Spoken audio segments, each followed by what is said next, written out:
जो इसकी सीट है ना वो काफ़ी हार्ड फील होती है। गाड़ी की रेंज इन एक्यूरेसी की सर्विस एक्सपीरियंस, सरकारी दफ्तर होता है ना वो हालत है इनके।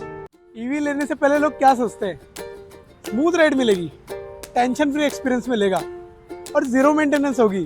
पर क्या सच में ऐसा ही होता है? जय श्री कृष्ण भाई, मैं हूं अक्षय अग्रवाल और आज मैं लेके आया हूं बजाज चेतक 3501 को।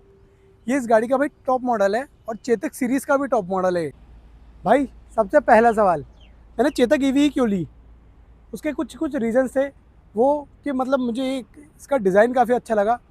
दूसरा था भाई इसमें मेटल बॉडी काफ़ी सॉलिड फील होती है हर जगह से, और फ्यूचरिस्टिक मेरे को ज़्यादा पसंद नहीं थी, नॉर्मल पुरानी लुकिंग गाड़ी अच्छी लगती है मुझे। टॉप मॉडल लिया ताकि फीचर से कॉम्प्रोमाइज़ ना हो, तो ये कुछ रीजंस थे, मैंने चेतक ईवी ली। अब मैं आपको फाइनली बताता हूँ कि भाई मैंने और कॉम्पिटिटर्स जो है उनको छोड़ के इसको क्यों लिया। अब बात करते हैं भाई ऑप्शंस की, क्या क्या ऑप्शंस देखे थे इस गाड़ी को लेते टाइम। पहला ऑप्शन था भाई TVS iQ।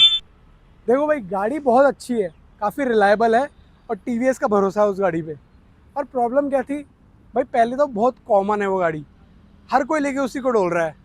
दूसरा जो मैंने देखा उसमें भाई चार्जिंग टाइम बहुत ज़्यादा है, 6 से 7 घंटा लेती है और कोई फास्ट चार्जर का ऑप्शन नहीं है। मतलब ये घर पे 3 घंटे में चार्ज हो जाती है और वो 6 से 7 घंटे लेती है, तो ये मेरे को बहुत मैटर कर रहा था। बात करते हैं भाई अपन ऑप्शन 2 की। ऑप्शन 2 थी भाई एथर रिजडा। रिजडा काफ़ी अच्छी स्कूटर लगी मुझे, पर उसमें बात ये थी, जहाँ इसका टॉप मॉडल आ रहा था वहाँ उसका बेस मॉडल आ रहा था, उसकी स्क्रीन काफ़ी मेरे को बहुत बेकार सी लग रही थी। दूसरी बात वो थी भाई उसके लुक्स, वो मुझे थोड़े अपीलिंग नहीं लगे। वो मतलब थोड़ी ऐसे लग रही थी जैसे कोई सामान ढोने वाली गाड़ी होती है ना। भाई किसी को पसंद हो तो प्लीज़ बुरा मत मानना, पर मुझे पर्सनली पसंद नहीं आई वो गाड़ी, इसलिए मैंने उसको रिजेक्ट कर दिया। भाई जो नेक्स्ट ऑप्शन मैंने कंसिडर किया था वो थी हीरो की वीडा। पर वीडा में क्या दिक्कत थी भाई, ऑलरेडी हमारे घर में थी वो गाड़ी और उसका जो सर्विस एक्सपीरियंस था वो काफ़ी वर्स्ट था। जिन रिलेटिव की गाड़ी थी उन्हें बिल्कुल सजेस्ट नहीं किया कि वीडा की तरफ जाओ। और ओला तो मैंने भाई कंसिडर ही नहीं की, क्योंकि भाई जो उसका माउथ पब्लिसिटी, जो उसके नेगेटिव रिव्यूज़ थे ना वो बहुत ज़्यादा थे, तो भाई मेरे को उसमें जाना ही नहीं था। ईवी में ऑलरेडी काफ़ी रिस्क होता है और मैं चाहता नहीं था कि मैं रिस्क में एंटर करूं, तो इसलिए मैंने चूज़ की इसको बजाज चेतक को। अब बात करते हैं भाई कुछ इसके स्ट्रॉन्ग पॉइंट्स की।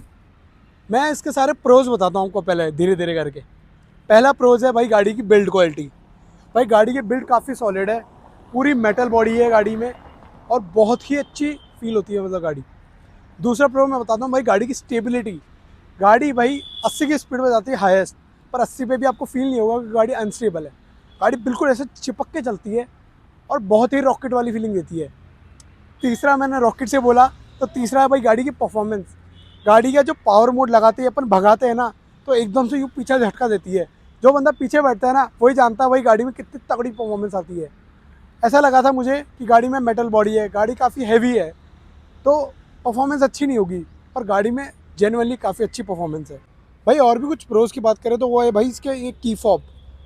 ये भाई काफ़ी हैंडी और बहुत अच्छा फील होता है। मतलब इसको बस जेब में डाल लो और पूरी गाड़ी आप एक्सेस कर सकते हो, और इसकी रेंज भी इतनी होती है और कोई चोरी भी नहीं कर सकता। मतलब आप यहाँ तक बैठे हो ना तभी चलेगा। और लास्ट प्रो मैं बताता हूँ भाई गाड़ी का, वो है भाई इसका ये बूट स्पेस, जो कि यहाँ से एक्सेस होता है।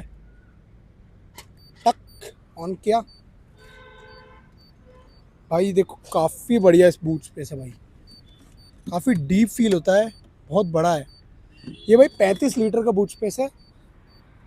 भाई यही है इस गाड़ी के कुछ प्रोज, और ये बहुत अच्छी लगती है मेरे को इन चीज़ों में। अब बात करते हैं भाई गाड़ी के कुछ कॉन्स के बारे में, कि गाड़ी क्या क्या तकलीफ़ देती है। पहला कॉन मैं बताऊँ आपको, भाई इसकी जो सीट है वो काफ़ी हार्ड है। भाई मैं दिखाता हूँ आपको, भाई जो इसकी सीट है ना वो काफ़ी हार्ड फील होती है। इसमें ऐसा लगता है भाई पत्थर भर रखा है, गाड़ी बिल्कुल भी कुशनी फील नहीं होती। और अगर आप इसको कंटिन्यूसली 20-30 किलोमीटर राइड करोगे ना तो आपकी हालत ख़राब हो जाएगी। भाई नेक्स्ट अपन बात करते हैं गाड़ी की रेंज इन एक्यूरेसी की। भाई इसकी जो ये रेंज दिखाता है ना, जैसे अभी 61% में 66 दिखा रहा है, तो ये बिल्कुल नहीं चलेगी 66 किलोमीटर। और ये मतलब बिल्कुल रैंडम फिगर्स दिखाता है। फुल चार्ज होती है तो 134 दिखा देता है, फिर थोड़ी सी चलाओगे तो आपको ये एकदम से 110 पे आ जाएगा। तो भाई ये बिल्कुल इनएक्यूरेट है रेंज, और आप इसके भरोसे तो बिल्कुल गाड़ी नहीं चला सकते। भाई नेक्स्ट कौन है इसका सर्विस एक्सपीरियंस, जो कि भाई काफ़ी पथेटिक था पहले, कुछ टाइम पहले, अब थोड़ा थोड़ा इम्प्रूव हो रहा है। सर्विस एक्सपीरियंस में क्या कमी है भाई, पहले क्या होता था कि इनके पास कोई ऑथराइज बंदा नहीं था कि आप जाओगे और वो जाके आपसे बात करेगा कि हाँ भाई मेरे को सर्विस करानी है, जॉब कार्ड खोलना है। वो बोलते थे इसके पास जाओ, वो बोलता था उसके पास जाओ। जैसे सरकारी दफ्तर होता है ना, वो हाल थे इनके। तो ये चीज़ तो बहुत बेकार थी। दूसरा इनके टेक्नीशियंस थे और जो इनके काम करने वाले बंदे थे ना, वो बहुत अनस्किल्ड और लेबर टाइप के थे। तो इसलिए भाई मैं तो चाहता था कि भाई सर्विस ना ही हो गाड़ी की तो बेटर है।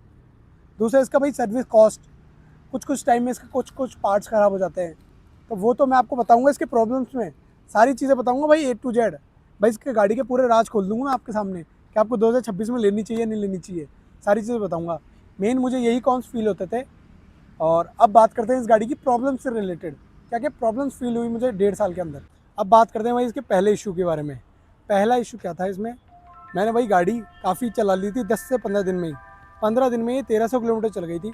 उसके बाद क्या इशू आया, नेक्स्ट डे मैंने गाड़ी चालू की तो इसकी जो स्क्रीन है ना, वो लैग करने लग गई और चालू नहीं हुई।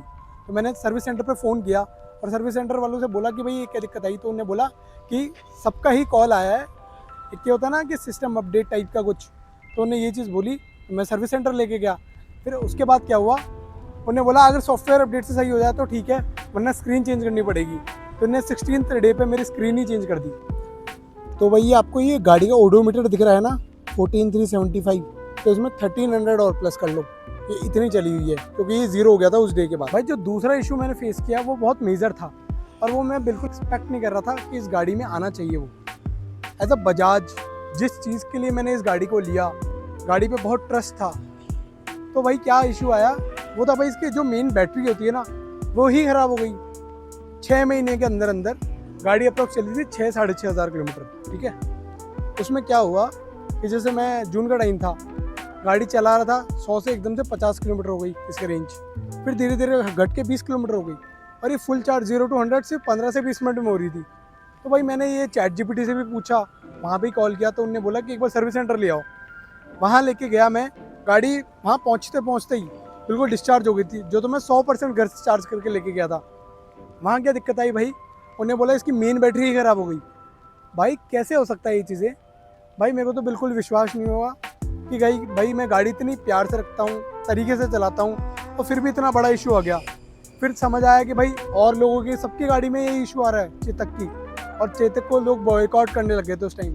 मुझे बिल्कुल पसंद नहीं आई थी गाड़ी। भाई मैंने डाली इसको सर्विस सेंटर पे छोड़ा और ये उनने 20 से 25 दिन ले लिए इस चीज़ को सही करने में, और फिर सही होके आ गई ना। उसके बाद उन्होंने क्या किया लाओ मैं दिखाऊं। भाई उन्होंने ये वाला पैनल तोड़ दिया, यहाँ ये भाई स्क्रैचेस कर दिए और छोटे मोटे और स्क्रैचेस कर दिए। और भाई इतनी गंदी हालत में रखी हुई थी गाड़ी, जब मैं लेने गया इस गाड़ी को, भाई मुझे तो दया सी आ गई। भाई यही कुछ इश्यूज मेरे को फील हुए पर्सनली, जिसमें मेरे को सबसे बड़ा इशू लगा इसके बैटरी का। भाई बैटरी तो ख़राब नहीं होनी चाहिए यार, मैंने बजाज के ट्रस्ट से ली थी ये गाड़ी और वही ट्रस्ट ब्रेक हो गया। उस टाइम तो ऐसा लगा बेच दो इस गाड़ी को, पर भाई ईवी है, बिकेगी भी नहीं। और छोटे मोटे इश्यूज जैसे कभी हॉर्न ख़राब होना, कभी रेंज इनएक्यूरेट आना, ये तो चलता रहता है, देखो ईवी में चलता रहता है। और ये बहुत बड़े इश्यूज़ भी नहीं है, एक नॉर्मल पेट्रोल स्कूटीज़ में भी आ जाते हैं। पर जो बैटरी ख़राब होने का मतलब, आपने एक्टिवा ली और उसका इंजन ख़राब हो गया तो आपको कैसा फील होगा, वैसा ही मुझे फील हुआ। भाई इसका मैं करंट स्टेटस बताता हूँ। देखो 5-6 महीने से मेरे को कुछ भी प्रॉब्लम फील नहीं हुई, बस एक इसका हॉर्न ख़राब हो गया था। दूसरा कोई भी रेंज रिलेटेड इश्यूज़ नहीं आया मेरे को, और गाड़ी काफ़ी स्टेबल चल रही है, कुछ भी इश्यूज़ नहीं आ रहे। मतलब अभी पता नहीं क्या होगा 6 महीने में, तो भाई इसको कोई इश्यूज़ नहीं आ रहे अब गाड़ी में। बात करते हैं फाइनल वर्डिक्ट के कि 2026 में भी लेने लायक है या नहीं है। भाई मेरे 1.5 साल का ओनरशिप एक्सपीरियंस क्या कहता है। भाई अगर तुम्हें चाहिए एक अच्छी बिल्ड की गाड़ी, एक प्रीमियमनेस चाहिए गाड़ी में, और बहुत लिमिटेड काम में लेते हो गाड़ी को, और तुम्हारे एरिया में या तुम्हारे शहर में उसकी सर्विस अच्छी है, तो गारंटी ये गाड़ी लेनी चाहिए तुम्हें और गाड़ियों को छोड़ के। क्योंकि गाड़ी जो फील देती है ना आपको, वो बहुत प्रीमियम देती है आपको हर चीज़। इसके छोटे छोटे पैनल्स की बॉडी बहुत अच्छा प्रीमियमनेस देगी आपको। पर अगर आपको भाई हैसल फ्री एक्सपीरियंस चाहिए गाड़ी का, तो आप कोई और भी ऑप्शंस कंसिडर कर सकते हैं। मैं आपको पर्सनली सजेस्ट करूँगा कि आपको iQube लेना चाहिए। उस गाड़ी में ऐसे कोई भसड़ नहीं है जो इसमें है। अभी तो ऐसा कोई इश्यूज़ नहीं कर रही क्रिएट ये, पर कभी कर दे, थोड़ा डर तो रहता ही है।